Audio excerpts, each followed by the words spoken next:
Modern Americans often imagine cowboys as free spirits roaming endless landscapes. But freedom on the frontier came with a price: isolation, hunger, exhaustion. Every mile was earned. Every meal mattered. In movies, cowboys are always shown sitting around campfires, eating beans and steaks under the open sky. But the real diet of frontier life was far harsher, simpler, and far more desperate than Hollywood ever showed. For most cowboys, food was not about comfort. It was about survival. A typical day on the trail started before sunrise. Men rode for hours, driving cattle across hundreds of miles of dry land. By nightfall, they were exhausted, covered in dust, and often dangerously underfed. Fresh food was rare. There were no refrigerators, no grocery stores, and no guaranteed meals. Everything had to be carried on horseback or in wagons, and it had to last for weeks. The backbone of cowboy food was something called hardtack. Hardtack was a rock-hard biscuit made from flour, water, and salt. It was baked repeatedly until almost all moisture was gone. Properly made, it could last months or even years. The problem was that it was nearly impossible to chew.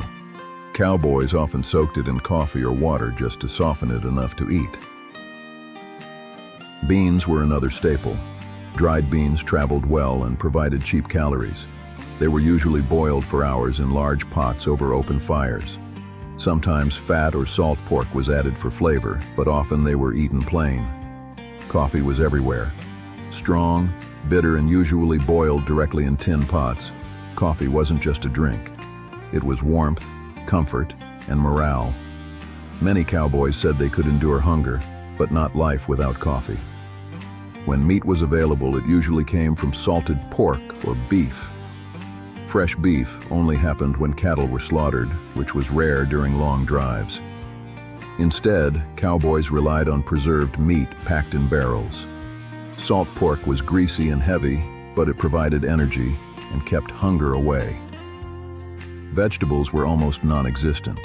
On rare occasions, onions or potatoes survived the journey, but most of the time vitamins came from whatever could be found along the trail. Wild berries, roots, and edible plants were sometimes gathered when conditions allowed.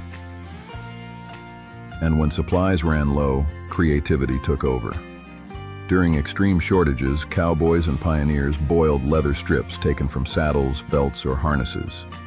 The leather itself offered little nutrition, but the fat and gelatin released during boiling provided some calories and helped stave off starvation.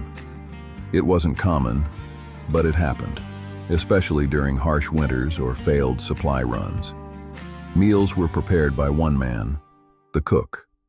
The cook was one of the most important members of any cattle tribe. A bad cook